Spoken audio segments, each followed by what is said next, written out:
We have our first keynote coming up here. We have Mr. Jack Richards, who's going to address the social surge that we are all right in the middle of. So with that, Jack, the stage is yours. Awesome. So I think I'm going to bring us home for the break.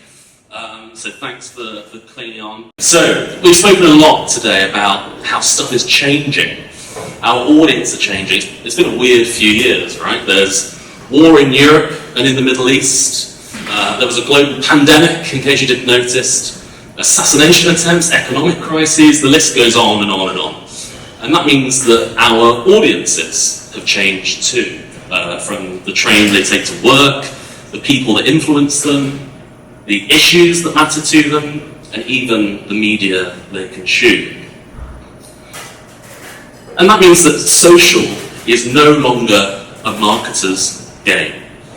We know that online news has overtaken TV for the first time, and that comes in the form of social news first. TikTok reaches 11% of adults. 90 million Americans listen to podcasts. The media is no longer about print or broadcast or even really online. It's about social. It's more important than ever. So, where does that leave us? Well, it means that on their own, doing media monitoring on its own, doing a pulse survey once a year on its own, doing some employee check-ins once a year on their own, is simply not good enough. It's not allowing us to understand our audience in real time. It's not giving us that full coverage. We've got to stop waiting for that story or that insight or that influencer or that crisis, whatever it is, to come to us. We must go to our consumers and find that for ourselves. But it's a busy old place out there, isn't it? 14 billion users across these networks alone, and that's not even accounting for first-party data, third-party data, earned media data. It's not accounting for any of those things. So it can be hard to get to the insights that matter. We can all get data, but how do we get to the nub of it? And that's where I like this. I like it because I created it.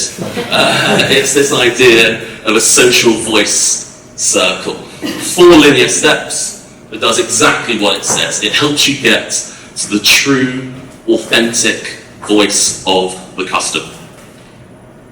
And it could be through any of those use cases there. And as we head into 2025, if this year is anything to go by, certainly from my experience, it's going to be pretty tough on those of us in marketing and communications.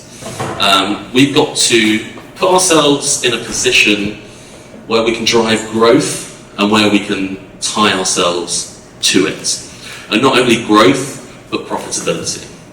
We must be able to tie ROI to marketing and communications. And that's something we've spoken about a lot today. So we've got to understand our consumers.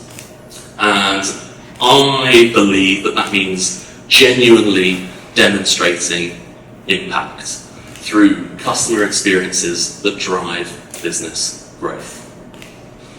And this is the first outing of Onclusive's new mascot, Otto. So hello everybody to Otto. So we're going to go through these stages of this social voice circle. 7 in 10 marketers don't go beyond surveys to measure success and satisfaction. We all know that we only respond to surveys when we're either really happy or, in reality, really quite pissed off. Or maybe if you're going to land yourself a free Amazon gift card, as I often do. Fine. So, social listening started to solve that a long time ago, and we know that. But how do we do social listening not only today, but tomorrow? What do we need to achieve? We need to get to that authentic voice of the customer that we spoke about. And the way I like to think of social listening is market research on an unprecedented scale. It's market research at scale. And that's where the AI that Surab has spoken about, that Jimmy touched on earlier, really comes into play. Because the first thing we need to do is achieve that scale of insight. We need to go to where people hang out. We need to start with that listening stage. I'm going to narrow down the room, and I'm not going to make any friends in doing this. Does anyone here under 50 post their true self onto Facebook? No, of course not. There we go. Watch. How many of you, Jimmy, are you on TikTok? No. Any dances going on? TikTok's not me. Anyone in this room on TikTok? Yeah, okay, it's half proved my point. It's not massively helped me there, but that's fine. So if you're with a social listening provider that isn't getting you insights from TikTok, where people hang out, if you're in B2B and your monitoring isn't including LinkedIn, where people hang out, do you have a truly holistic listening strategy? And then even then, let's go beyond mentions. So as we spoke upon, we now apply AI-driven sentiment analysis to understand the emotional tone of conversations. And we account for sarcasm, for example. So the elephant in the room is I am not American, so forgive my examples. But if we say that something is sick, hopefully we will know what that means. Back home, if Jay-Z said something was sick, we would know what that means. If the king said something was sick, it would mean something very, very different. And we need the tools to help us understand that at scale. And it's the same with other things. Tweeting an airline, thanking them for their amazingly punctual flights. Talking about your DoorDash delivery being just brilliant when your coffee is spilt everywhere. There are thousands of examples in B2B and in B2C. So, stage one, listen, but listen to everything and listen contextually. Where are we going with this? Interpret. What are you doing with the data? So, now we understand the data, what on earth are we meant to do with it? If you're anything like me, I didn't get into the world of comms to understand value. I got into comms to drive value. I didn't get into comms to derive impact. I got into drive impact. So if I'm paying for software, I want it to do the work for me, ideally. So let's cut through the crap and get to the insights that matter. Let's partner with those who monitor what matters most and deliver those insights to us. I don't want to sit looking at data, I want the software to do it. If a peak is detected, as Surab touched on earlier, we'll not only spot that peak in the trend, but we'll summarize and send it straight to your inbox. If Onclusive Social, formerly Digimind, notifies us of a trend, we're not going to get you worried for no reason because we have that contextual understanding of sentiment. We'll then go one step further and we'll start to predict what's going to happen next. And finally, I don't want to be behind our competitors. So if there's something I should know about, I want it delivered to me, whether that's in my inbox or some other way. It's about sifting through that noise, as we so often speak about, but doing it at that scale with the content that we want. I'm loving Otto. This is his first outing. So we're then going to and this is a treat for Onclusive employees. They also don't know this is a thing. We've been wondering why our designers are so busy. It turns out I'm to blame for that. So this is the bit where I stop lecturing you on how to do your job. But what I want to do is point out the benefits of if you start doing things in this idea of a social voice circle, what are the benefits? And that could be something as simple as fixing your influencer identification. So one of my favourite examples, again it's a British example of course, one of my favourite examples of influencer identification gone wrong is during COVID, the UK government wanted us to stay home, save lives and protect the National Health Service. So what did they do to reach those that they wanted to get vaccinated? They got a load of influencers involved. They got a load of Love Island people, married at first sight people, because they have massive follower numbers, right? So they posted on, I guess, TikTok, Instagram, whatever else, telling people, yeah, stay home, behave yourselves.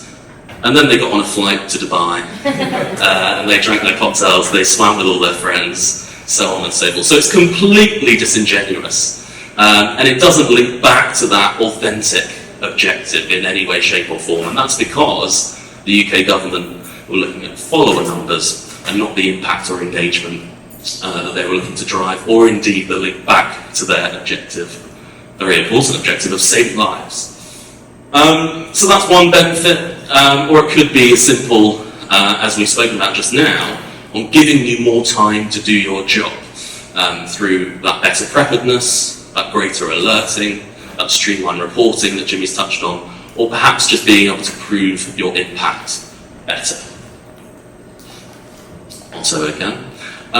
So with three out of 4 through the loop, and we want to complete that loop. So let's optimize everything, okay? Now what?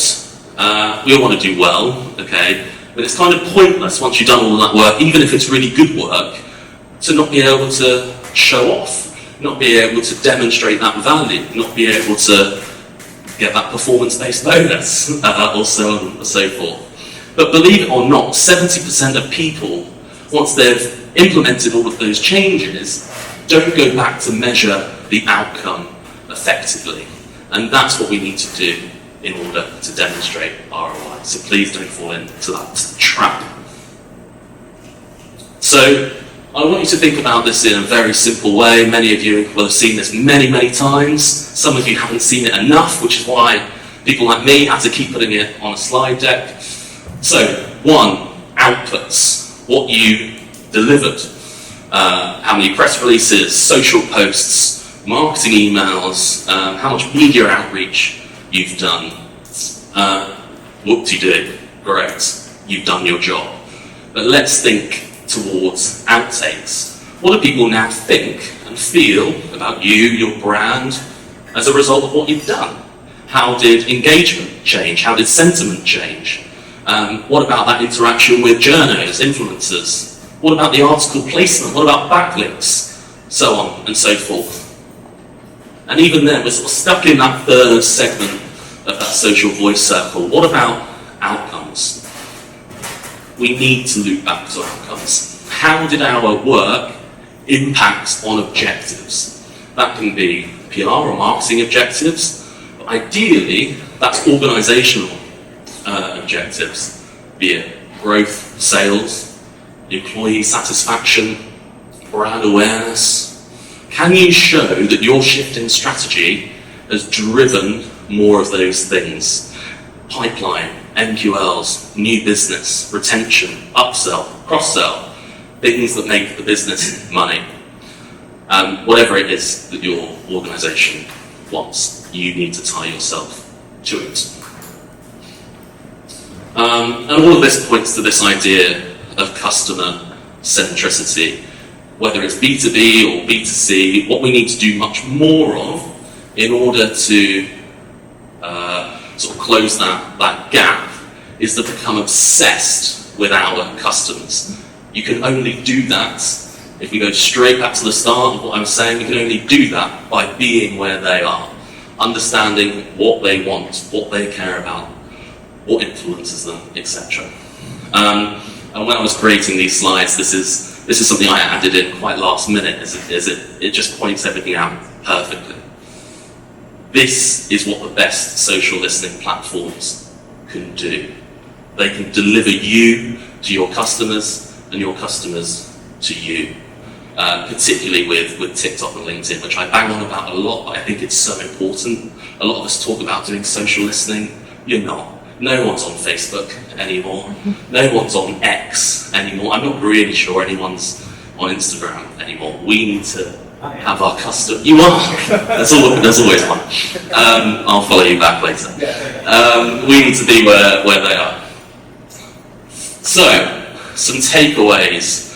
And I promise I haven't just made up 5 because it's a nice round number. So what are we going to do to win? We're going to set some targeted listening goals, define specific objectives at the start, not halfway through when it looks like you might have started to make an impact. We're going to leverage omni-channel monitoring.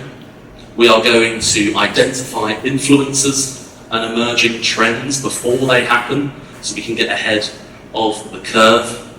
We're going to turn insights into action. Linking back to that social voice circle, we understand what's happening, let's do something about it. And we're going to measure our results and refine our strategy as a consequence. And as a bonus, you're going to work with a partner you can trust. And there may be one in this room today, who knows. So that is the end. I hope that was helpful for you. If you've got any questions, we've got our demo stations upstairs during the break. There is an upstairs, you will find it. It's right at the back of the room, take the stairs up, and I'm sure we'd be very happy to show you how we do what I've just explained. Thank you.